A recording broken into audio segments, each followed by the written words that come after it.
hozirda kafedramiz biokimyo kafedrasi. Biokimyo kafedrasida ustozimiz Surayya opa, sizni bayram bilan tabriklayman avvalo.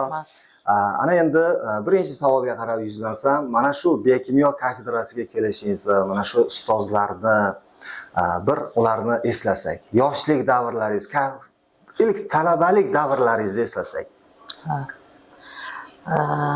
Juda yaxshi taklif berdingiz, juda ham yaxshi taklif. Darhaqiqat men 1967-yili u paytda Toshkent davlat universitetini biologiya tuproqshunoslik fakulteti edi, shunga kirganman.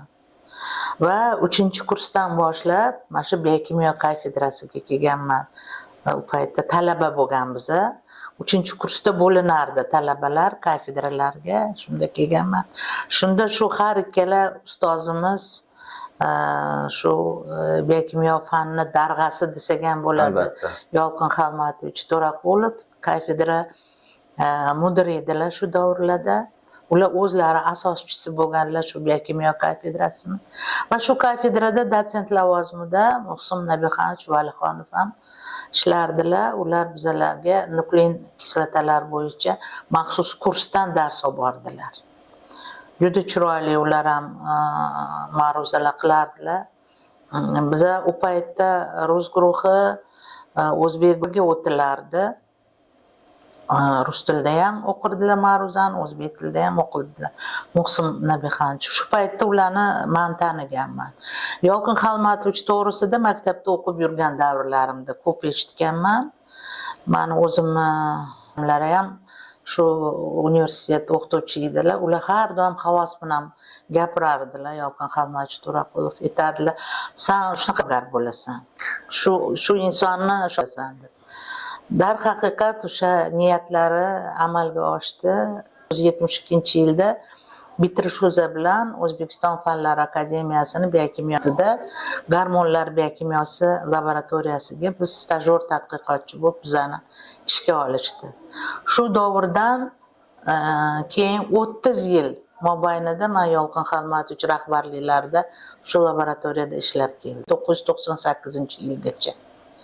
Domlani rahbarligida nomzodlik, doktorlik dissertatsiyani yoqladim. Bu odam nafaqat ustoz edilar. Bu nihoyatda har tomonlama yordam, umuman hayotda qanaqa qilib odam o'zini ustida ishlab shu ilm bilan shug'ullanish uchun qanchalik iroda, qonat kerakligini o'rgatgan inson bo'ladilar. Men ular vafot etganlarida juda qayg'urgandim, chunki biza oilaviy ham juda yaqin edi. Ustoz qarang, endi ularni mana shunday buyuk insonlar, mana shunday buyuk maktab egalari. Hozir kuzatuvchilarimiz yoki bizni kuzatayotgan butun jamiyatdagi insonlarga qiziqdi. Ularning eng yaxshi ko'rgan shogirdlari kim bo'lgan? Yolqin To'raqulovlari hozir ko'plari o'tib ketishdi endi, ammo hozir sog' salomat ishda faoliyat ko'rsatayotgan shogirdlardan, ko'zga ko'ringan shogirdlardan bu birinchi navbatda akademik Talat Saatov. Ular mana universitet qoshidagi biofizika biokimyo institutida metabolomika laboratoriyasi mudiri lavozimida ishlaydilar hali.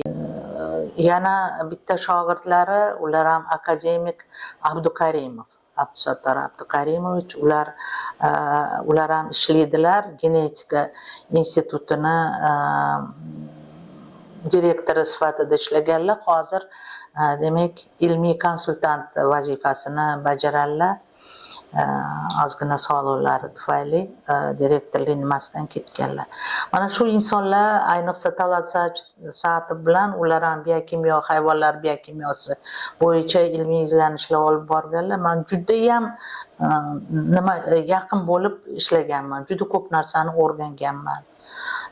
Talat Saatovich ham dissertatsiyalari, nomzodlik, doktorlik dissertatsiyalari hammasi Yolqin Xalmatovich rahbarligida eng iqtidorli shogirdlarim deb gapirardilar ular to'g'risida. Darhaqiqat Talat Saatovich juda yosh bo'lishlariga qaramasdan institutni ko'p yillar davomida biokimyo institutini boshqarib keldilar. Ana endi shaxsiy savolga o'tsam-da. Mayli. Sizni mana shu mutaxassislikka kirishda, mana shu yoshlik davrlaringizda himoyalar deymiz, ilmiy himoyalar, o'sha PhD yoki bo'lmasam doktorskilarda mana shu ustozlarning qattiqqo'lliklari bo'lganimizga. Yoki insonda baribir bir tuyg'u bo'ladi. Nega bu insonni, bu mutaxassislikni tanladim, boshqasini tanlaganimda-chi degan afsuslar bilan eslaysizmi? Yo'q. Bunaqa afsus hech qachon bo'lmagan. Chunki o'zi ishlash jarayoni juda qiziqarli bo'lgan. Men shu biokimyo institutiga kelganimda bu eng yosh kollektivi, jamoasi eng yosh institut hisoblangan. Yoshligi juda alohida e'tibor bilan qaralgan. Juda ko'p narsani o'rganganmiz. Bizning laboratoriya biokimyo, gormonlar biokimyosi laboratoriyada Yolqin Xolmatovich rahbar bo'lganlar. Har chorshanba bizda seminar bo'lardi. Men hozir ham ba'zida shu chorshanba kuni ertalab uyg'onsam bir seskanib ketaman. Biz nihoyatda seminar bormi ekan? Shu seminarda nihoyatda ehtiyotkorligim ham har tomonlama tayyorlanib kelardik. Shu seminarda bir hafta ichida nima ish bajarganimizni har bitta xodim, laboratoriya xodimi hisobot beradi. Yolqin Xolmatovich shunaqa inson edilar, yuqori madaniyatli. Ular hech qachon ovozlarini ko'tarib gapirmasdilar, norozi bo'lsalar ham, jahllari chiqsa ham. Ammo past ovozda shunaqangi sizga tanbeh berardilarki, juda uyalib ketardingiz-da. Eng sizdan xursand bo'lgan davrlarda sansirab gapirardilar. Yaqin inson. Yaqin olib, o'zlariga xuddi yaqin odamdek, "Mana shuni to'g'ri qilibsan, mana shu yaxshi bo'pti" deb. Agar biz masalan shu ilmiy izlanishlarimizni bir qismini tugatib, maqola qilib yozib kirsak, har tomonlama tayyorlanib kirardik adabiyotda. Bu savol bersa nima? Baribir kirganimizda shunaqa savol berardilar, javob bera olmay qolardik. O'sha maqolani darhaqiqat qo'l qo'yishlari kerak edi ular. Ham muallif bo'lganlar, ham o'qib ko'rganlaridan keyin har tomonlama birga o'tirib, har tomonlama ko'rib chiqqandan keyin biz fotiha olgani kirvomizda dirdik. Fotiha olgan degani o'sha qo'l qo'yib berishlari edi. Shu maqolaga mayli jurnalga berurgin deb qo'l qo'yib berardilar. Shunday bo'lgan, qanaqa vaqtlar bo'lgan?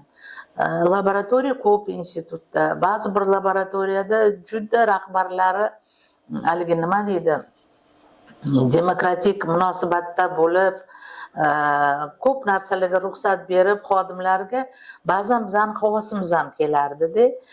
Biz o'zimizga aytardik. Bizaga shunaqa bizdan qattiq hech qachon 100% sizlardan roziman, xursandman demasdilar. Har doim mana bu joyini qilibsizlar-ku, mana bu qolib ketibdi deb albatta bir kamchilikni ko'rsatardilar.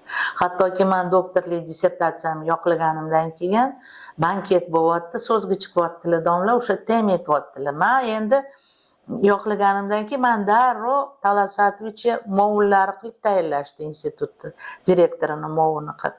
Aytyaptilar, shu mo'g'ullikka o'tgandan keyin 2-3 yil yo'qotdi bu. Shundan oldin doktorlikni yoqlab olishi kerak edi. Shu ilm bilan ham shug'ullanmadi, administratsiya ishlari bilan ham shug'ullandi deb aytyaptilar-da.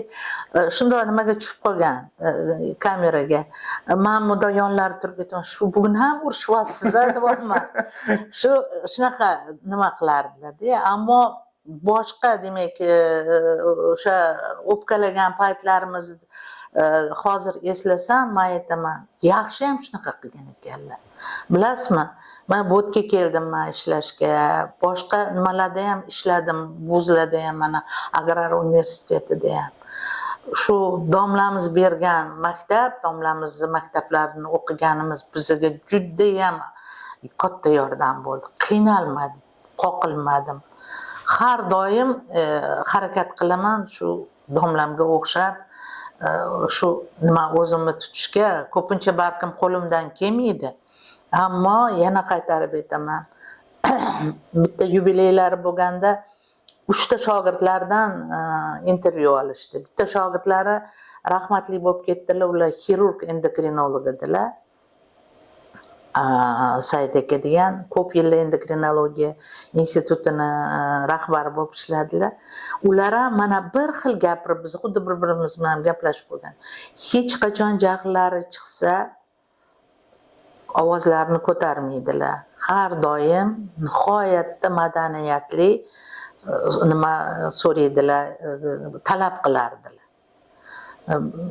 No, aytmoqman, joningiz sug'urib olardilar agar bir ishni bajarmagan bo'lsangiz, aybingiz bilan bo'lsa, shuning uchun biz har doim tayyor bo'lib turardik.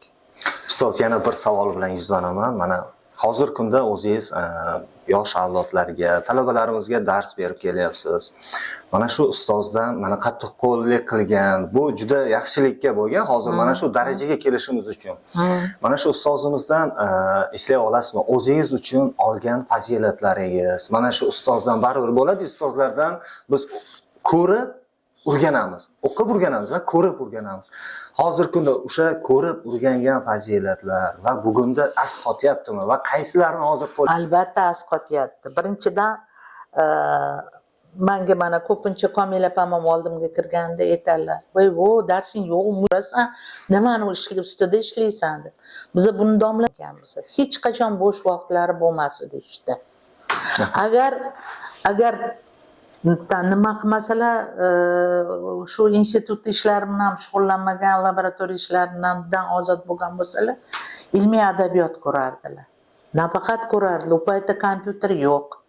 Qo'llarida yozardilar har bitta maqolani, qisqacha mazmuni, nimalarni keyin bizga berardilar. Mana top, o'qi, senga kerak shu. Xonalarda, o'zlarining kabinetlarida, bizani institutdagi kabinetlarda mana shunaqa butun davolni egallagan shkaf bo'lardi, kartotekalar, ilmiy maqolalar bo'yicha. Birinchi o'rgangan narsam mana shu mehnatkashlik. Katta ahamiyat. Ikkinchidan, demak, shu shogirdlar bilan gaplashish. Qisqa nima qilmasdan asosiy talablarni yoki asosiy g'oyani tushuntirardilar. Asosiy g'oyani berardilar. U yog'ini nekigan hamma yog'ini keltirish, mayda-chuyda topish, qilish, ishlash u bizning ishimiz. Shuni men ham harakat qilaman. Menimcha o'xshabyapti. Mana Xudoga shukr, men ham hozir 10 tacha shogird tayyorladim. Hammalari muvaffaqiyatli o'z vaqtida ishini bajarib yo'qlashdi. Yetirishga ham hali ham kuchim bor deb o'ylayman. Hech qachon aytmasdilar, men mazam yo'q, men kelmayman. Kasal bo'lsalar ham kotiblari aytardi, Neli Grantovna degan armani ayol kotiblari bor edi. Bu inson hech qachon ortiqcha narsa so'ramaydi. Kasallar, yo'talib yotibdilar. Shu bir piyola choy ham ichmaydilar. Chunki ishdan qolib ketadilar. Ular mana shu hayotlari paytida o'zbek tilida biokimyo darsligini yozganlarda men yonlarida o'tirib yordam berganman. Formulalarni yozishga yordam berganman. Yonlarida o'tirardim, shunda ko'rdim. Bir vaqtda o'zida bir nechta masalani hal qilardilar. Endi men unaqani qila olmadim, albatta. Buning uchun ularni, demak, miyalarga o'xshagan shunaqa odam bo'lish kerak edi. Demak, hali o'qishimiz, izlanishimiz kerak ekan, hali davom etish kerak ekan. Baribir ular darajalarida menimcha yetish juda, ular darajalariga yetib borish juda qiyin. Bugun mana butun respublikamiz bo'ylab 9-may xotira va qadrlash kuni. Shu bois o'zingizni hamkasblaringizga va bizni kuzatib turgan barcha kuzatuvchilarimizga o'zingizni tabriklaringiz. Marhamat. Shu g'alaba bayrami 9-may bir tarafdan, ikkinchi tarafdan xotira kuni ham deb belgilanadi. Hamma o'zimni tanishlarimga, hamkasblarimga, talabalarga shu bayram bilan tabriklayman. Har doim bizni vatanimizda tinchlik barqaror topsin. Hech qachon urush nomini biz eshitmadik. Biz ko'rmaganmiz, ammo biz ota-onalarimizdan eshitganmiz, qanaqa og'ir davr bo'lgan.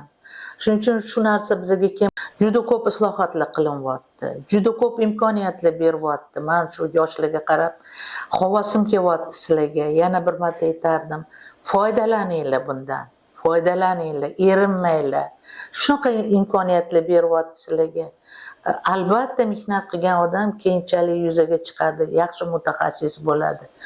Shuni ketidan qolmanglar. Hammalarni tabriklayman, hammani oilasida tinchlik, xotirjamlik bo'lsin. Sizni ham jumladan, Nozirjon, siz ham sog' salomat. Rahmat ustoz. Boringizga shukr. Rahmat. Rahmat. Qimmatli vaqtingizni ayamasdan rozilik berganingiz uchun Rahmat. rahmat kattakon. Xo'p.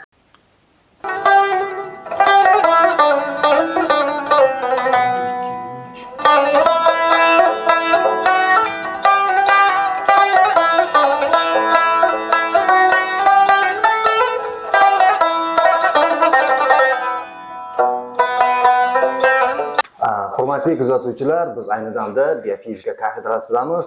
Bugungi ilm yo'lida mehnat qilib, ushbu kafedrani mana shu tabiiy fanlar yo'nalishiga o'zini katta hissasini qo'shayotgan kafedra hisoblanadi va so'zni men ushbu kafedrani mudiri Haydar akaga beraman va mana shu jamoa bo'yicha o'zini samimiy fikrlari, jamoa bo'yicha bir ustozlarni eslaymiz. Biofizika kafedrasiga 2019-yilda kelganman va shu paytdan boshlab Milliy universitetdagi ilmiy pedagogik faoliyatimni davom ettirib kelmoqdaman. Dastlab ishga kelgan yillarim bu paytda demak shu jamoa kollektivimizda ko'plab hamkasblarimiz, yosh ulug' hamkasblarimiz ham ko'p edi. Birdan shu 20-yil bahorida pandemiya to'g'risida xabarlar har xil turli xil ommaviy axborot vositalarida tarqala boshladi va respublikamizda ham hammamizga ma'lum karantin e'lon qilindi. O'z navbatida endi pandemiya sabab ko'pchilik yaqinlarini yo'qotdi, jumladan hamkasbimiz bizda ham Rajaba Gulbahor G'ulomova o'sha paytda mudir bo'lib faoliyat yuritardilar. Karantindan ming afsus xabarlashib qilib qoldik. Shu paytda u kishini ham karantin olib ketdi. Jamoamiz juda ham bir chuqur qayg'uga tushdik, chunki opani mehnat faoliyatiga qaraydigan bo'lsak, men o'zim yangi ishga kelib boshlagan paytlarimizdan eslaydigan bo'lsam, Haydarali, kelgusida zo'r ishlar qilamiz. Bioinformatikadan qo'llanma yozamiz birinchi o'rinda. Shuni chiqaraylik, chunki o'zbek auditoriyasida hali bioinformatikadan qo'llanma yo'q degan tashabbus bilan kelib shu birgalikda fikr almashgandik. To'g'risi opani xotirasi hurmati uchun u yana 1 yildan keyin shu qo'llanmani yozib tugatdim va nashr ruxsatnomasini oldik. Opani nomi bilan birgalikda shu ramka ichida shu bioinformatika birinchi ilk qo'llanmamizni nashrga chiqardik. Bundan keyingi faoliyatlarimizda demak kollektivimizda ko'p yoshi ulug' demak ham maslak, ham fikr pedagog xodimlarimizdan birgalikda mana bugungacha faoliyatimizni olib borib kelyapmiz. Yaxshi tomonlardan yaqindagina ustozimiz Mirhajiyev Ulug'bek Zakirov 80 yillik yubileylarini birgalikda nishonladik. Yaxshi niyat 90 yilliklarni ham, kelgusi yubileylarni ham birgalikda nishonlab yurish nasib. Mana yuqorida aytib o'tdingiz, o'sha Gulbahor opani kafedra mudirida bo'lib faoliyat olib borgan dedingiz. Jamoaga nisbatan qattiq qo'l edilarmi yoki sizga shaxsan o'zingizning fikringiz albatta ustozdan o'rgangan narsalaringiz bormi? Hozirda mana kafedra mudiri lavozimida faoliyat olib boryapsiz. Mana shu mudirlik vazifasini opadan o'rgangan, hozirgi mehnat faoliyatingizda sizga asl bo'lib o'sha ko'nikmalar yordam beryaptimi? Mana shular haqida fikr bildirsangiz. Albatta, opani qattiq qo'l deb bo'lmaydi, talabchanliklarini hurmat qilardim. Me'yoriy hujjatlar bo'yicha tushgan hammamiz bilamiz, rahbariyat tomonidan kelgan hujjatlarni o'z vaqtida bajarish, ya'ni shu bugun yopishim kerak shu masalani. O'z vaqtida yakunlash uchun harakat qilardi. Shu tomonlarni hurmat qilardim. Hozirda ham faoliyatimda men shunga amal qilaman, chunki bugungi ish ertaga qolsa tog'day bo'ladi. Shu o'z vaqtida yopib yurilsa, kafedra faoliyatini bilasiz, ish to'planmasligi bu yaxshi hislar deb bilaman, shu tomonlarini olganman. Yaxshi. O'rgangan narsalaringiz bormi opadan? Shaxsan, oilaviy jihatdan yo shogirdlarga nisbatan ustozda baribir o'zini shogirdlari bo'lgan, ilmiy maktabi bo'lgan. Hozir mana shu ilm sohasida yondashish yoki shogirdlarga nisbatan qo'llayotgan o'zingizni vazifalaringiz, ustozdan ham olganmisiz? Albatta, aynan olgan tomonlarimdan yangi ishga kelganligim uchun mutaxassisligim bioinformatika, genomika yo'nalishi bo'lgan. Lekin bu dastlabki yuklamalar bo'yicha menga ionlantiruvchi biologiya, radiobiologiya qismidan ham bir qism yuklama tushgandi. Shu tomondan opadan ko'p narsa o'zlashtirganman. Ayniqsa radioaktiv nurlarni o'lchov birliklari haqida bir necha xil birliklar bor. Ularni biridan ikkinchisiga konvertatsiyasi bo'yicha ko'p suhbatlashib qolardik. Opa chin dildan yondashib tushuntirib borardi. Shu sabab bu yo'nalishda ham mana keyinchalik bu fanni o'zlashtirib, yangi ma'lumotlarni qo'shib, to'plamlar, qo'llanmalar qilishga ham harakat qildik ham aniqrog'i. Shu orqali opadan juda ham katta esdalik bo'lib qolgan, shu yo'nalishni o'zlashtirishda menga turtki bo'lgan. Haydar aka, mana yurtimizda bugun 9-may xotira va qadrlash kuni. Shu bois bizni kuzatib turgan kuzatuvchilarimizga, jamoaga, qolaversa butun jamiyatimizga o'zingizni tabriklaringiz. Marhamat. Bugungi kun yangi cho'qqilarga erishishda bevosita yangi avlodni tarbiyalashdagi kamtarona xizmatimiz yo'lida hammalariga kuch-quvvat tilayman.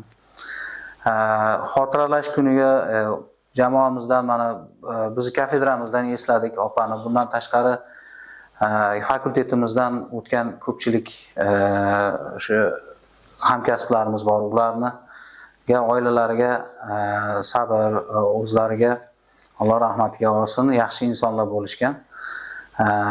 Qolganlarimiz barchamiz demak kuch-quvvat shu yangi jamiyatimizga yosh kadrlarni tarbiyalab berishda hammamizga zafarlar.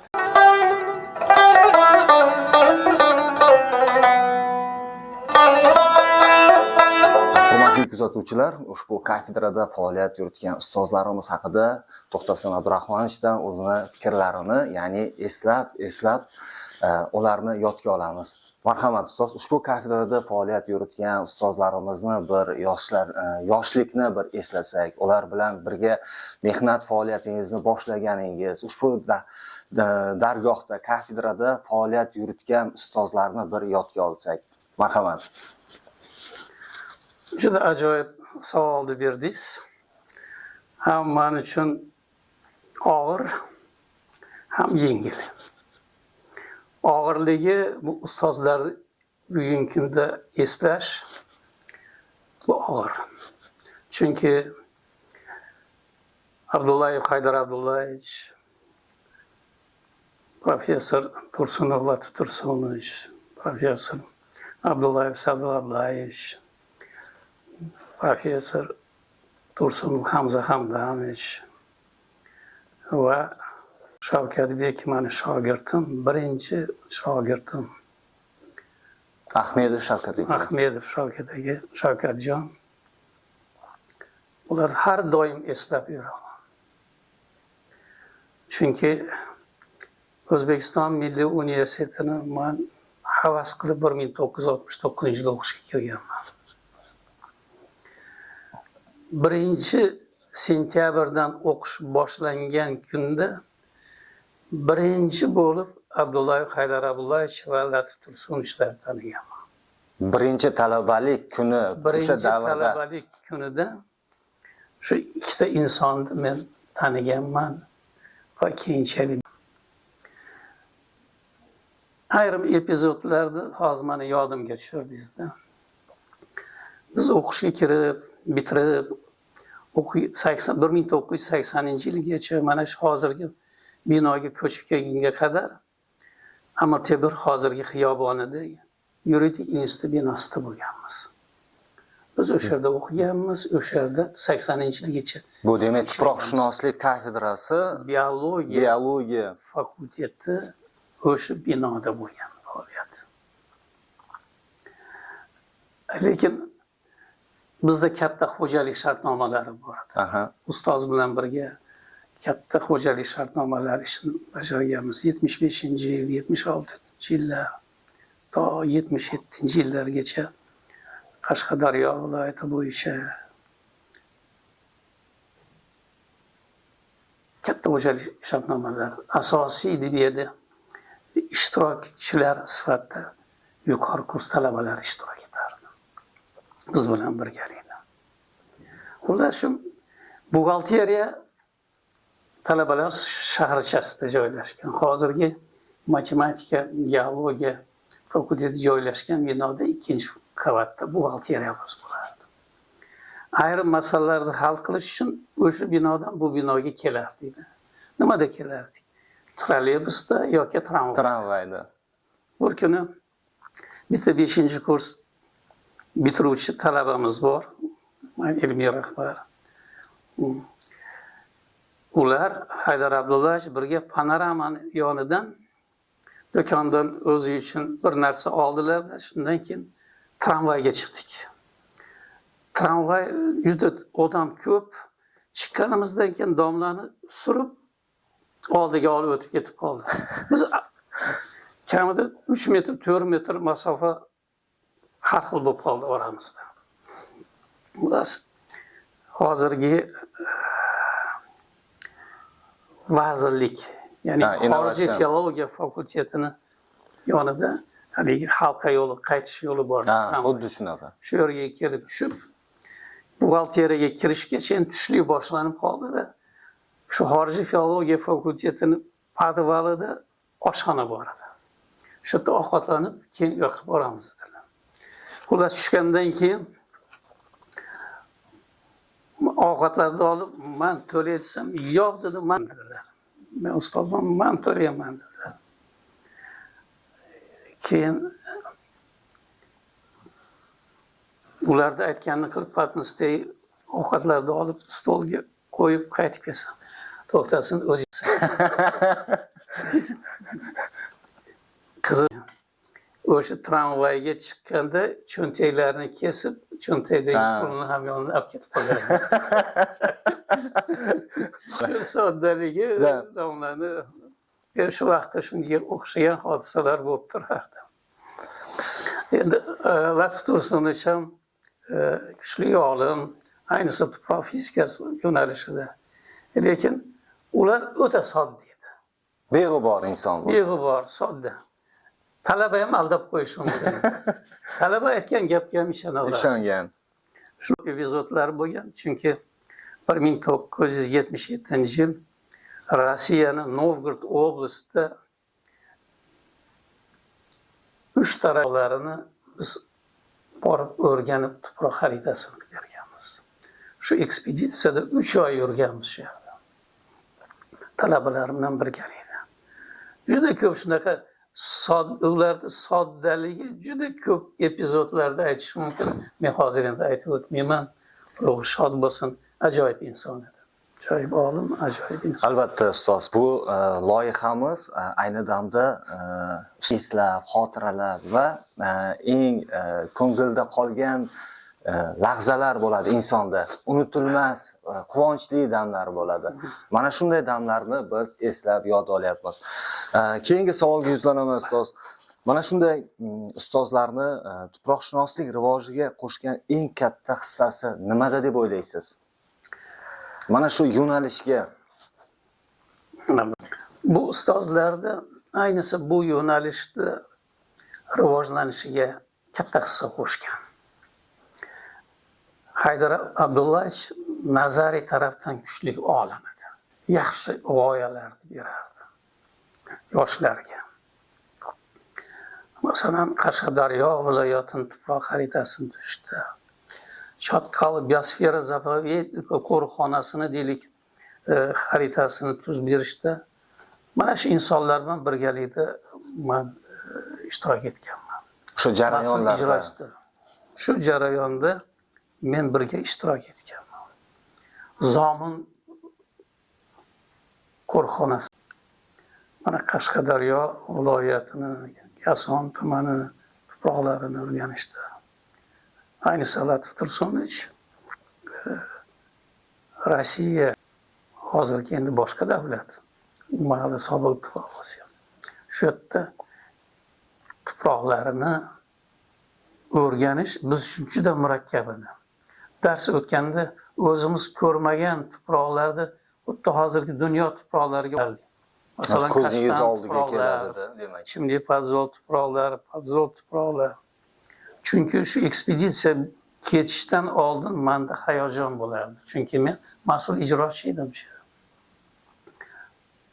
Qanday qilib buni boshlayman, qanday qilib talabalarga Qo'rquv kuchli o'rgataman. bo'lganda demak, hayajon. Shuning uchun borgandan men Latif Tursunovichga aytdim, 3 kun o'zimiz o'rganamiz, bolalar dam oladi. Shundan keyin ishni boshlaymiz deganmiz.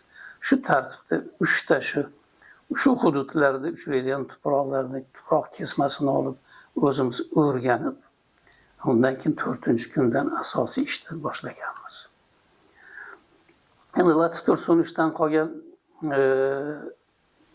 o'quv qo'llanma tuproq fizikasi hozir kungacha talabalar ham, yosh olimlar ham hammamiz keng foydalanamiz.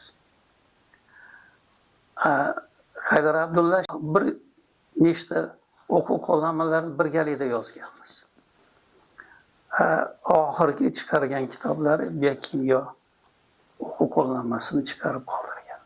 Bu ham juda yoshlar uchun haligi keng foydalanadigan bir qo'llanma hisoblanadi. Shu yo'nalishda olib borayotganlardi faoliyatini, ilmiy faoliyatini. Endi shu tuproqshunoslik maktabini hozirgi kunda shakllanishiga ham mana shu yuqorida qayta aytilgan ustozlarimiz Haydar Abdullayevich, Latif Tursunovich, Hamza Hamzamovich, Haydar Abdullayevichlarni xizmati kattadir. Rahmat ustoz. Men boshqa savollar berishga xijolat bo'lyapman. Bir og'riqli savol beraman. Agar insonga yana qayta tug'ilish berilganda, ushbu dargohda o'qish imkoniyati berilganda, shu ustozlar bilan yana bir bor shu jamoada ishlashga rozi bo'larmidingiz? Mana shu sharaf bo'lardi. Sharaf. Uchun sharaf bo'lardi. Unda ulardan juda ko'p narsani o'rganganman. Juda ko'p narsani. Hozirgi kunda ish faoliyatimda shunday qo'llayman. Masalan, Haydar talabalarga mehribonlik. Hech qaysi talabani men xafa qilishga bormaslikka harakat qilaman. Berishga, ko'proq o'rgatishga, ko'proq tushuntirishga. Shogirdlariga juda mehribon edi. Men ham o'zim shogirdlarimga shunday o'z qarashga harakat qilaman. Haydar Abdullashdan o'rganganim mana shu. Demak, ulardan o'rgangan narsalar hozir sizga as qotyapti. Albatta. Ish faoliyatimda ularda kerak joylarda buni ishlataman. Masalan, Latif Tursunovich o'ta intiluvchan edi. Men ehtiyotkorroqman. O'shni salbiy bir tarafi chiqib qolmaydimi? Ular qilmoqchi bo'lgan ishda agar qiladigan bo'lsak, chap tarafi, o'ng tarafi, orqa tarafi. Rus tilida risk deydi. Da, albatta. Risk bilan borib ketaverardilar. Masalan, doktorskisini himoya qilgan vaqtda ikkita salbiy o'tz bilan himoya qilgan Latif Tursunovich. Endi shu binoga ko'chib kelgan yilimiz 80-yil himoyasini qilgan Novosibirskda. O'shada bitta kamchilik ularga aytilganda birlamchi materiallarni talab qilgan. Mana shu men o'tirgan hozirgi xona ko'chib kelganda bir nima deydi? Ruslar skalar deydi-yu endi. Omborxona. Omborxonaga o'xshash olib kelgan narsalarni bog'lab men joylab qo'ygan edim. Chunki shu mahalda yoshman, sizlarga o'xshash harakatchaman. Shunda menga u yoqdan qo'ng'iroq qilindi. Qo'ng'iroq u mahalda qo'l telefonlari yo'q. Zakaz bilan panoramani ham yuborib, maxsus telefonlarda bu kabinaga kirib belgilangan vaqtda emas. To'xtagach birlamchi materiallar yo'nash zarurat bo'lyapti. Shu yerdan kelib topib, poyezd orqali iltimos qilib ketayotganlardan yetkazdirib berganman yoqqa. Ana shundan doktorlik dissertasiyasi ikkita bunaqa holat juda kam bo'ladi. Salbiy yozilgan ikkita taqriz bilan ijobiy himoya qilib chiqilgan.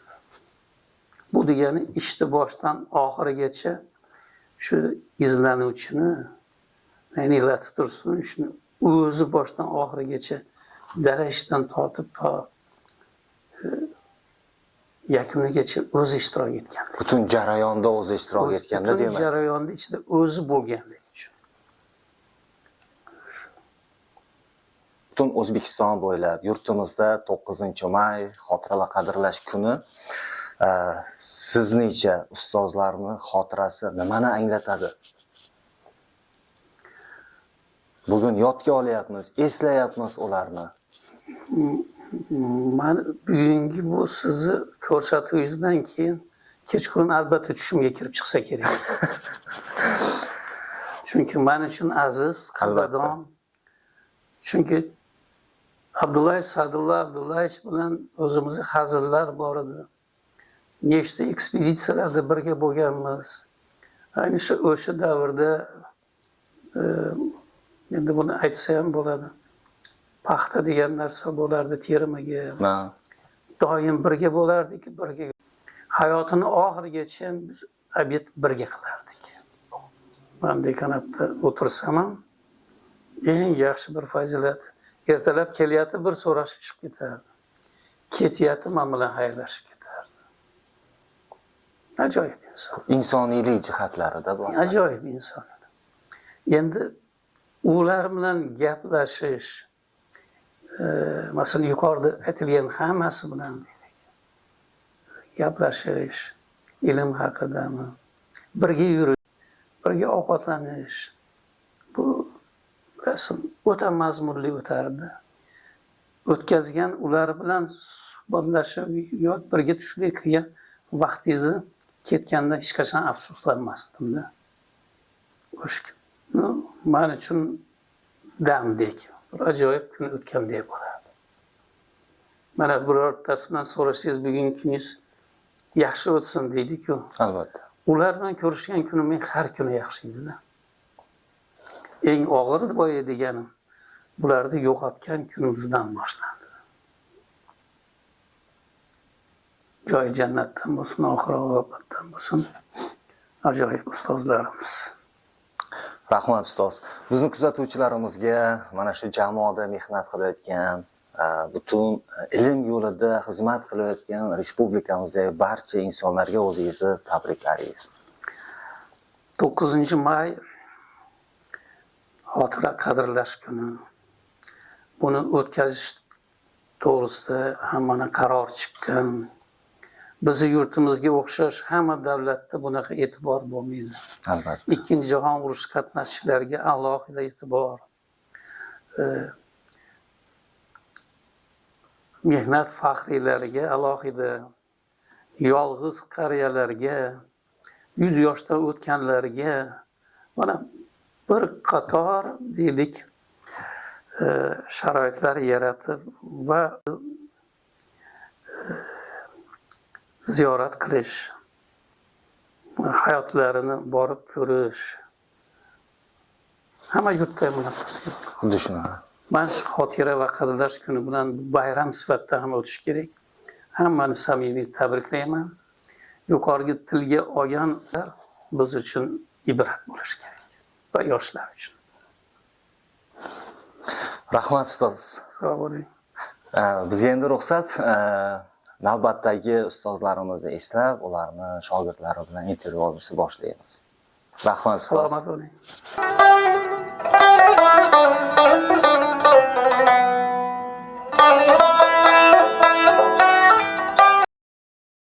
Ushbu tuproqshunoslik kafedrasida faoliyat yuritgan ustoz Sadulla Abdullayevichni eng sevimli Salomat opa bilan bugun ustozni eslaymiz, xotirlaymiz. Bu inson Salomat opa men talabalik davrlarimda ko'rganman. Juda hazilkash va ilmga nisbatan juda qattiqqo'l va talabchan inson edilar. Sadullayevichni inson sifatida qanday eslaysiz, qanday ta'riflaysiz? Domlani nafaqat men, butun universitetdagi ilm ahli, umuman shu qishloq xo'jaligi sohasidagi ilm ahli juda haligi boshqacha hurmat bilan, boshqacha izzat bilan eslashadi. Domla haqida hamma har doim o'zi odatda vafot etgan odamlar haqida yomon gap gapirilmaydi. Lekin domla haqida umuman yomon gap gapirish imkoniyati yo'q. Chunki qaysi shu sohada qaysi tashkilotga bormaylik, qaysi o'quv dargohiga bormaylik, domlani juda yaxshi, iliq munosabat bilan eslashadi. Yana nima deb javob berish mumkin bunga? Domla haliyam hammani xotirasi, hammani yodida qandoq odamligi buni eshitganlar, buni ko'rganlar juda yaxshi eslashadi. Salomot opa, men yuqorida aytdim, ustozning eng sevimli shogirdlaridan birisiz. Ustozdan olgan saboqlaringiz eng birinchi saboq bo'ladi-yu. Darsga kirganda qattiq qo'llik qilganmi yoki bo'lmasam urishib tanbeh berganmi yoki hazilona tarzda bu saboq sizga shunchalik muhrlanganki, hozirda ham o'sha saboqni o'zingiz uchun nima deydi, bir saboqdek qabul qilasiz. Uni esdan chiqmaydigan saboqlar bo'ladi-yu. Shularni eslay oldingizmi? Domla darsga xiyonat qilmasdilar. Domla oxirgi paytlarda sog'liqlari bo'lmay ko'p statsionarda davolanardilar. Lekin davolanib turgan paytda ham statsionardan qochib keldim deb kelib, auditoriyaga kirib dars o'tib ketardilar. Shu anaqalar darsga umuman xiyonat qilmasdilar va bizga ham xiyonat qilishga yo'l qo'ymasdilar. Darsga xiyonat qilishga yo'l. Bir umr esimda qoladigan narsa, domlaning oilasida bitta voqea yuz bergan. Domla shu ochiq aytadigan bo'lsam, domla o'g'illarini sudlardan kelganlar va hech esimdan chiqmaydi. Suddan kelib turib, o'g'illari yolg'iz, lekin Nodir yig'lamang dedi, lekin yig'lamasdan eslashga iloji yo'q. Suddan kelganlarda bolamga 12 yil berib borishdi deganlarda, lekin haligacha esimda. Domla o'shandan keyin magistrligi 2 para dars o'tganlar. Men tan berganman, bitta olimni, bitta pedagogga o'zini sohasiga talabchanligini, o'zini sohasiga fidoyilikni men shu domlada tan berganman va bugungi kungacha ham bu narsani hech ham unutmayman. Demak, darsga nisbatan sadoqat shu darajada kuchli bo'lgan. O'zini stressga tushmasdan ham, yo'qotmasdan ham birinchi o'rinda o'sha darsda talabalarga beriladigan darsni domla birinchi o'ringa qo'yardilar. Bunaqa ustozlarimizni ko'payishini jamiyatda men so'rab. Salomot opa, bugun biz eslab kayfiyatni ko'taramiz, chunki agar bugun bayram. Ustozni eslaganingizda, misol hozir ham eslayapmiz, yod olyapmiz. Ustozda doim nima deydi? Kulgili, lekin saboq oladigan jihatlari ham bordi ustozdan. Eslaganingizda kulgingiz keladi, jilmayasiz yoki mayda kulib qo'yasiz-ku, lekin bu insoniylikning bir fazilati degan tomonlari ham bo'lganmi? Qaysi bir jihatini aytishi ham bunaqa holatlar juda ham ko'p bo'lgan domlada. Odam tanlamasdilar domla, umuman odam ajratmasdilar. Hatto shu fakultetga kira boshlashidan qorovuldan boshlab salom berishni boshlardilarki, yoshi kattami, kichkinami, uni mansabi yuqorimi, pastmi, domla uchun ahamiyati yo'q edi. Domla o'zini bolalari tengi odamga ham opa, ham aka deb murojaat qilardi va hazil-huzulni yaxshi ko'rardilar. Juda ham yaxshi ko'rardilar. Oxirgi paytlarda endi ko'p domla haqida gaplashadigan gapim, oxirgi paytlarda ishdan chiqib ketayotganimizda ko'pincha o'sha fakultetimiz oshxonasidagi ayol domlaga hazillashib qo'yardilar. domla bitta qarz bo'ldingiz, domla ikkita qarz bo'ldingiz derdilar. Men endi haddim sig'ib, domla nima qarzsiz deb so'ramasdim. Hayron bo'lardim. Domla nima qarz deb bir xilda so'rsam, unda deb kulib ketardilar. Nimaligini bilmasdim. Faqat o'sha qarz aytilardi, hazil bo'lardi. Keyin domla vafot etganlaridan keyin shu oshxonadagi xodimdan so'radim. Domla sizdan nima qarz edilar? Nimani qarzsizdirdingiz? Deganimda domla menga shirinliklar, shokoladlar sotiladi-ku. Meni hisobimdan shu shokoladdan har kun bitta shokolad olib yeng. Men shu shokoladni pulini to'layman der ekanlar. Domla shunaqa bir ajoyib anaqa edilarki, yuqorida aytdim-ku domlaga u katta mansab, u anaqa, umuman uni ahamiyati yo'q edi.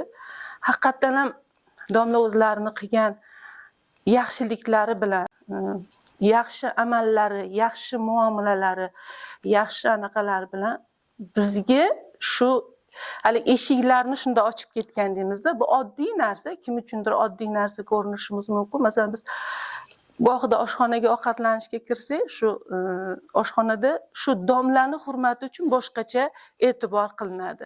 Oddiy misol, eshikdan kirib kelayotganimizda ham shu domlani o'quvchilari, shu domlani shogirdlari deb eslashadi. O'shaning uchun domlada bunaqa hazil anaqalar juda ko'p. Uni soatlab gapirish mumkin. Albatta ishonaman, chunki men ham u insonlarni hazillarida bo'lganman. Bunday inson zabardast, bo'ylari uzun inson edi.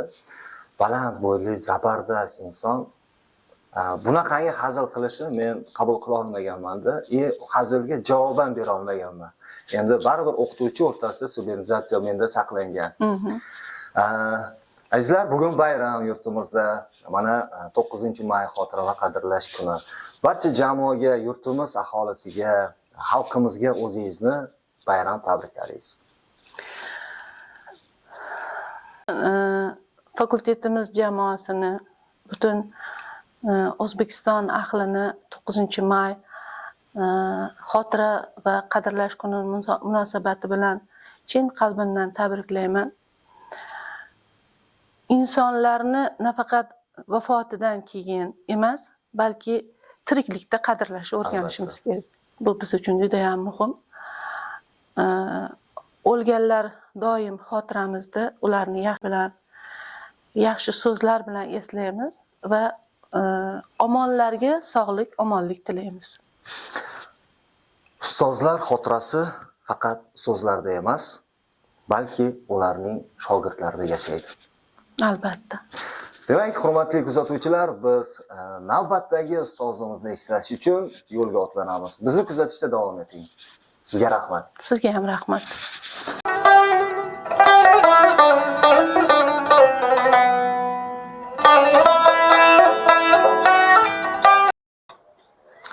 Hurmatli bizni kuzatib turgan kuzatuvchilar, endiga gal biz mikrobiologiya va biotexnologiya kafedrasiga keldik. Bu yerda ancha yillardan beri faoliyat olib borayotgan, yoshlarga ilm berib kelayotgan, ta'lim, tarbiya berib kelayotgan Shohso'pi bugun sizni mana 9-may xotira va qadrlash kuni bilan tabriklaymiz va sizdan mana shu kafedrani tashkil etilishi, mana shu kafedraga ilk kelgan davrlaringiz, talabalik davrlaringiz haqida.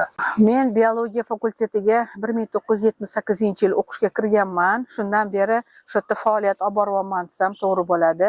Mana mobaynida men juda katta ko'p o'qituvchilardan ta'lim tahsil oldim va professor darajasiga yetishimga mana shunday ulug' ustozlarimizni xizmatlari bilaman. Mana albatta mana shunaqa ulug' kunlarda bizga dars bergan Zamon Murodovich, Dilora Mashkurovna, Musayev Karim akalarni, yana albatta men uchun juda qadrli inson bo'lgan men professor Rahimovni eslamaslikning iloji yo'q. Bu olimlar faqatgina olim qolmay, balki juda mohir pedagog bo'lishgan, o'z sohasini bilimdoni, bilimli kishi ko'p bo'lishi mumkin, lekin o'z bilimini yetarli darajada talabaga yetkazib berish uchun juda mahorat kerak. Ularni mohir pedagog desak to'g'ri bo'ladi. Ular o'zining mohirona o'sha bilimlarini hammasini mohirona yetkazib berishgan talabalarga. Shuning uchun biz tahsil olib mana shu darajaga yetib, mana 45 yildan buyon men shu yerda xizmat qilib kelyapman. Bunda juda ham o'zimni baxtiyor hisoblayman. Mirzat ham akani to'g'risida to'xtalishga to'g'ri keladi. Bu inson bilan biologiya fanlari doktor, professor, biotexnologiya yo'nalishini mana shu tashkil etgan kafedra asoschisi to'g'ri bo'ladi. Bu inson juda ham Moskva davlat universitetida tahsil olganlar, ikkita yo'nalishda kimyo va biologiya fakultetida keyin kelganlardagi albatta bu yerda ilm fan bilan fermentlarni demak texnologiyada qo'llash bo'yicha juda katta ilmiy tadqiqotlar olib borganlar. Ularni qo'llarida tahsil oldik. Mana shu biotexnologiya kafedrasi oldin bunaqa yo'nalgan ko'pgina talabalar, mana bitiruvchilar ham biladi buni. Mana keyin kafedra tashkil etishda guruh tashkil etilgan, keyin guruh asosida biotexnologiya kafedrasi tashkil etildi. Dasturlarni yaratishda men ham ishtirok etdim. Bu baxtiyorman bundan. Bir so'z bilan aytganda, maktab yaratgan shaxslar ekanda. Bular juda texnologiyani maktabini yaratgan. Albatta, to'g'ri e'tiboz, biotexnologiya maktabini yaratgan inson. Agarda kadr bo'lmasa, u soha rivojlanmaydi. Albatta kadrga borib taqaladi. Ana shu kadrlarni to'liq zamon talabiga javob beradigan darajadagi kadrlar yetkazilgan ekan. Mana bugungi kunda bizning kadrlarimiz albatta Turduqul va Shahloxonni eslash kerak. Mana bizda выпускникlarimiz bular hozir bitiruvchimiz O'zbekiston Fanlar akademiyasida vitse-prezident mana bo'lib xizmat qilyaptilar. Ilmiy tadqiqot ishlarini olib boryaptilar ham, yuqori texnologiyalar markazi direktori sifatida ham ilmiy faoliyat olib boryaptilar. Bu bizning faxrimiz. Yana mana qishloq xo'jaligi ministri Ibrohim Abdurahmonov ham albatta aytish kerak. Bular mana bizning kadramizni vyipusniki hisoblanadilar. Ular ham mana bular ham mana shunaqa katta bir lavozimda ham ilmiy ishlarni yuqori darajada olib borilgan birinchi transgen demak paxta navini yaratish to'g'risida mana shular ilmiy tadqiqotlar olib borganlar, ko'plab shogirdlar yetkazib chiqarganlar. Men o'ylaymanki, bu hammasi zahmatkash, juda fidoyi pedagoglarimizni mehnat samarasi deb bilaman. Albatta, Shohsupa opa, mana endi bir savol beraman. Xo'p, yuqorida biotexnologiya kafedrasi maktabini yaratgan shaxslarni, ustozlarni esladik. Ulardan siz albatta ta'lim olgansiz, ilm olgansiz va hozirgi shu darajaga kelguncha ularni bergan ko'nikmalar, bilimlari bilan shu darajadasiz. U ustozlardan o'zingiz uchun shaxsan olgan yoki ular dars bergan metodlarini hozir o'zingizda ham qo'llayapsizmi? Ular baribir nima deydi, bilim bermasdan tashqari ta'lim, tarbiyani ham berishganda. Hozir o'sha metodlarni o'zingiz darslarda ham qo'llayapsizmi? Juda o'rinli savol bo'ldi, Nodirjon. Chunki pedagog faqatgina olim emas, u xir pedagog bo'lish kerak. Chunki bilim yetkazib berish uchun. Mana shu o'rinda albatta Mirzat ham ekani eslayman. Men ularni qo'llayman desam bo'ladi. Chunki bizning ishimizda bu metod qattiq qo'llaymi yoki bu metod talabchanlik, lekin juda nima deydi, o'zini bosib olgan holatda o'sha nimalarga berilmasdan aytadi-yu, bizdagi nervni stresslar juda ko'p bo'ladi deb, ana shu nervni stress holatlarini regulyatsiya qila oladigan inson edilar. Bu misli bo'ladi. Demak, o'zlarini bosib olgan talaba masalan biror bir savol berganda, murojaat qilganingizda uncha yaxshi o'zi aniq javoblarni aytib bera olmasa ham, lekin ular o'zlarini bosib hech qachon bir anaqaga berilmaganlar, his hayajonga, tuyg'uga berilmagan inson hisoblanadilar. Mana har doim talabaga baho qo'yishda ham, yo'ni baholashda ham bilimini bir so'rab savol bilan murojaat qilganingizda aniq javob chiqmasa, o'sha qanaqadir bergan bilimingizni aniqligi bo'lmagandan keyin siz xafa bo'lib qolishingiz mumkin. Ana shunday sharoitda qanday o'zini tutish Mirzat hakamdan o'rganganman. Qarshi reaksiya bo'lmaganda. Albatta, ular hech qachon his-tuyg'uga berilmaganlar. Har qanday holatda ham o'zlarini bosib oladilar. Demak, hozir siz o'sha nima deydi, o'zini bosib olganlik darajasi, talabani tinglash, mana shu narsalarda o'zimda bor deb, o'zimda qilayapman, ustozlik yo'lidan boryapman degan fikrdamisiz? Fikrdaman. Bu o'zingizga baho berish qiyin. Albatta, bu chetdan baho beriladi. Chetdan baho beriladi. Agar shu narsani, bu ustoz shundoqlar, har doim juda to'g'ri baho qo'yadilar, his-tuyg'uga berilmaganlar desa, demak men bunga erishgan hisoblayman o'zimni. Rahmat. Endi mana shu dargohga kelganman deyapsiz. 45 yil bo'ldi deyapsiz. Boya hurmatli kuzatuvchilar, bizda kadr ortida bir yoshliklarini esladi, lekin gapira olmayman dedi. Mana shuni aytib bermasangiz bo'lmaydi. Bu juda men uchun bir boshqacha bo'ldi. O'sha talabalik davrlaringiz va o'sha dala amaliyot haqida. Dala amaliyotlari bizda oldin ikkita anaqada olib boralardi, nimada CJda ham hozir Oqsotada bo'ladi-yu, biz ikkita joyga borardik. U endi Chorvoq bo'yida bo'lganligi uchun xavfli bo'lgan, ko'pkan biz 77-78 o'quv yillarida o'sha Sijayda yonida Chorvoqni bo'yida dam olganmiz ham. U paytda juda kuchli bo'lgan Zamon Murodovich borganlar, Karim Musayev bizani birga o'sha yil 77-78 o'quv yilida olib borganlar. Yuqori mana ular bittaligiga algolog, ikkinchiligi yuqori o'simliklardan, Vысшее Rossiyadadan dars berardilar. Ana shu paytlarda ancha bolali sho'xli biz Aliqdan qishloqqa tomosha qilish uchun bir chiroyli to'yda birga bo'lishani, mahallani to'yiga borganmiz. Shu bilan ikkita bizani pedagogimiz rosa siqilib kechqurun soat 10-11 da ham bizani izlab, qidirishib, juda katta bir panika ko'tarilgan lagerda. Endi bir yoshli beboshli deyiladi. Lekin endi eson omonlikda lagerga qaytib kelganmiz, lekin ikkalovligi ham katta daraxtdan haligi bir nima cho'pchasini olib uni urmoqchi bo'lib bizlarni shunaqa qilishgan, lekin qoyishmagan. Mana shunda men o'ylaganman, pedagog qanchalik mustahkam irodaga ega bo'lish kerakligini. Har qanday sharoitda bunaqa holatda o'z anaqasidan chiqadi, his-tuyg'uga beriladi. Bu berilmasdan bizani oddiygina qoyish bilan, lekin Xudoga shukr qilib eson omon qaytganimizga endi kechqurun lagerda, endi u paytlarda 78-yil bu ittifoq payti bo'lgan. Endi nazoratsiz qoldirish yosh nimalar talabalarni bu ancha u anaqa pedagoglarga bizga qanchalik ularga his-tuyg'ularini oshirishga biz albatta mas'uliyatli javobgarlik bo'ynida turgan bo'lgan.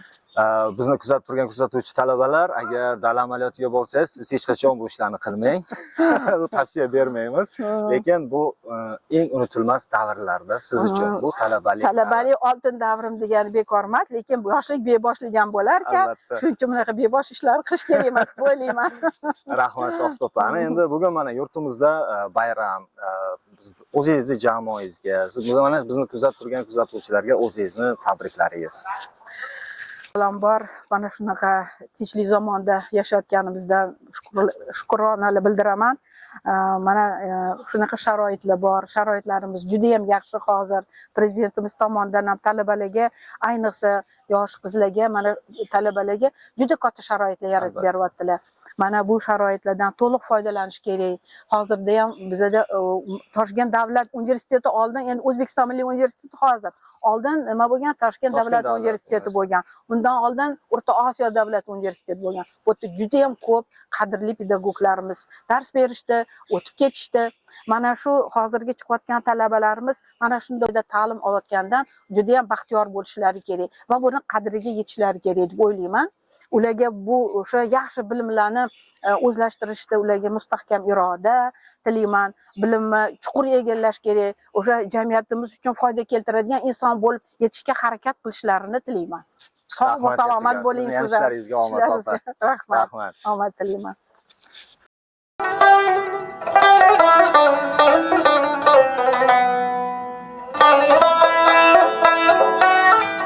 Hurmatli kuzatuvchilar, ayni damda biz mikrobiologiya va biotexnologiya kafedrasida faoliyat olib borgan yosh olimlarimizdan Sohib akamiz, Sohib aka mana shu kafedraga ilk kelgan davrlaringiz, birinchi abituriyent bo'lib kelib hujjat topshirganingiz, birinchi kursga qabul qilinganligingiz va ushbu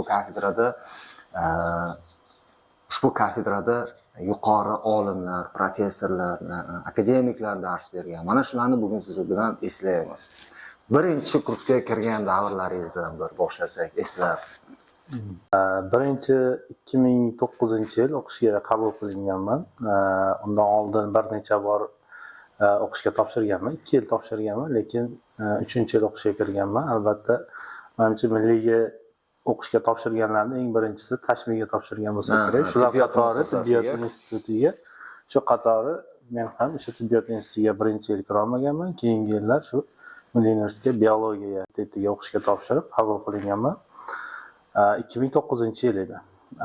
Albatta biologiya sohasiga qiziqish oldindan bor edi, lekin mikrobiologiya sohasiga keyinchalik ikkinchi kursligimizda bizga mikrobiologiya, virusologiya fani o'tilgandan keyin, ya'ni tabiatda shunaqangi kichik organizmlar hayotni borligini ta'minlab turishi meni juda qiziqtirgan va ushbu sohaga juda qiziqib qolganman. Buni asosan bizda o'sha vaqtlar, misol uchun Umid opa Jo'rayevovda Mirkamilovna bizga dars o'tgan va pedagogik mahorati va u darsga bo'lgan ishtiyoqlari bizga darsda yanada qiziqish uyg'otgan. Ushbu sohaga kirib kelganmiz. Umid opa yaqin yillarda olamdan o'tdi o'sha og'ir kasallik bilan. O'sha Umid opadan o'rgangan alohida bir jihatlaringiz bormi? O'sha har bir insonni ustozni baribir ustozlik darajasiga kelishda bu ustozdan ko'nikmalarni egallaydi, bilimlarni oladi. Alohida ta'riflay oladigan bir kulib yoki nima deydi? Hozir ustozim yonimda bo'lganda alohida rahmat aytaman, shuni menga o'rgatganiga degan bir fikrlar bo'ladi-da insonda. Albatta, chunki ustoz aytadi-yu, otanglik ulug' deydi. Albatta. Endi bu menimcha erkak ustozlarga qaratilgan bo'lsa kerak, ayollarga endi onaylik ulug' desak bo'ladi. Haqiqatdan ham Umid opa faqat ustoz emas, insoniylik jihatdan ham, ya'ni juda yuqori o'rinda turadi desak bo'ladi, ya'ni qalbi daryo inson edi. Uni oldiga kirib suhbatlashganingizda siz kim bo'lishidan qat'iy nazar begona his qilmassiz. Bironta bir opangiz yoki qarindoshingiz bilan gaplashayotgandek tuyuladi. Hammani samimiylik, ya'ni birinchi o'rinda turadi. O'sha samimiy inson edi. Ya'ni hammada ham ilm bo'lishi mumkin, lekin insoniylik bu albatta ilm bilan qo'shilganda eng katta boylikni beradi. Umid opada mana shu xislatlarni men ko'p ko'rdim. Xo'p, Umid opadan o'rgangan hozirgi metodlaringiz, hozirgi mana talabalarga berayotgan bilim ko'nikmalaringizda asqotyaptimi o'rgangan narsalaringiz? Albatta. Chunki eng birinchi o'sha kirib kelganimda hamma narsani noldan Umid opa o'rgatganlar va ushbu narsalarni hozirgi kunda biz talabalarga o'rgatib kelyapmiz. Albatta ustoz ko'rmagan shogird emas deganidek biz ustoz ko'rganmiz va ushbu ustozlarning metodi asosida hozirgi kunda ham dars o'tib kelyapmiz. Ustoz Umid opa Mirkamilovna darsga bo'lgan sadoqati juda kuchli. Ya'ni kasal bo'lgan vaqtlarda ham darsga tinimsiz keladi. Va darsini o'zi o'tib ketadi. Sadoqat. Bu ishga, darsga bo'lgan mehnatga bo'lgan sadoqati albatta juda kuchli edi va o'zi kelardi, o'zi o'tadi. Agar mabodo kimdir kasal bo'lib kelmay qolsa ham o'zi kelib ketaverardi darsga. O'tirmasdi. Men misol uchun kafedra mudiriman, kimdir kirish kerak edi. Yo'q, indamasdi, o'zi kelib ketaverardi, o'zi darsni o'tib ketaverardi. Mikrobiologiyami, virusologiyami, biotexnologiyami ahamiyati yo'q. Shu darajada yutuq olim ayol bo'lganda. Shu darajada yutuq, bilimlari juda kuchli. Ya'ni Umida Mirkamilovna haqida yana shuni ham aytmoqchiman. Ayniqsa karantin vaqti o'zi Maksim Gorkiy metro tomonda turardi. Karantin vaqti eng boshlarida misol umuman texnika to'xtadi. Ya'ni shu darajada harakat to'xtatildi. Biz yaqinda Qoraqamishda turamiz, uyimiz yaqin, peshkom kelardik, tadqiqot olib borardik. Ya'ni viruslarni ajratish bo'yicha o'sha kun tamaki mozaika viruslarni ajratish, ularni o'rganish bo'yicha ish olib borilayotgandi. Biz natijani chiqara olmadik. O'sha Umid opaga biz maslahatlashdik, shunaqa natija chiqmayapti deb biz aytganimizda o'sha Maksim Gorkiy tomonidan, ya'ni Mirzo Ulug'bek rayoniga kiradi, o'sha yerdan peshkom kelib, ya'ni biz bilan birga tadqiqot olib, natijalarni chiqarib, keyin qaytib ketgan. Menimcha bu universitetgacha bir 9 kilometr, 10 kilometr 10 kilometrni piyoda kelib, tadqiqotlarni o'tkazib, yana qaytib ketgan, yana o'sha 9 kilometr, 10 kilometr masofa. Bu nafaqat ishga, ya'ni bizga bo'lgan mehrini ham bildiradi. Buni hech qachon unutmaymiz. Bu jihatlarni misol 50 yil o'tar, 60 yil o'tar, lekin bu mana shu yordam, mana shu insoniylik butun umr saqlanib qoladi. Albatta bu butun umr yodingizda qoladi. Buni chiqarishning imkoniyati yo'q. Bunaqa insonlarni Alloh ham yaxshilarni tezroq qoladi deydi-ku. Xuddi shunaqa umri qisqa ekan, joylari jannatda. Xo'p, bayram tabriklaringiz. barcha o'tgan ustozlarni eslab o'tamiz. Faqatgina 9-mayda emas, butun umr eslasa ham bo'ladi.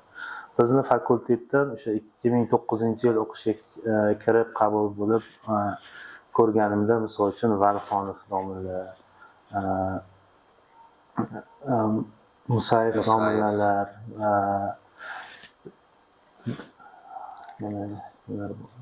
Latif Tursunov bor edi, Mirzatqam aka, Rahimov domlalar, Karimov domlalar,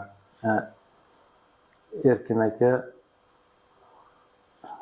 Qodirov Erkin aka domlalar, ya'ni ko'p olimlar bo'lgan. Albatta bularni faqatgina 9-mayda emas, butun umr eslasak, albatta maqsadga muvofiq bo'ladi. Bunaqa kuchli odamlarni topish juda qiyin. Bek Aybekov bor, albatta. U butun dunyodagi eng yirik olimlar desak. Bu olimlarni agar sizdan ham mendan ham so'rasa, kimlarni Nobel mukofotiga tavsiya etasan deb so'rasa, men sizdan barcha jamoadagilar ham ikkilanmasdan ushbu ustozlarni ko'rsatgan bo'lardim. Hammasini ko'rsatsa bo'ladi. Ya'ni shu darajada bilimlari kuchli edi. Endi bunaqa insonlar tug'iladimi yo'qmi? Sizga rahmat, qimmatli vaqtingizni ajratganingiz uchun, ustozlarni eslab, xotirlaganingiz uchun. Sizga ham bayram muborak bo'lsin. Rahmat, sizga ham muborak bo'lsin. Sog' bo'ling.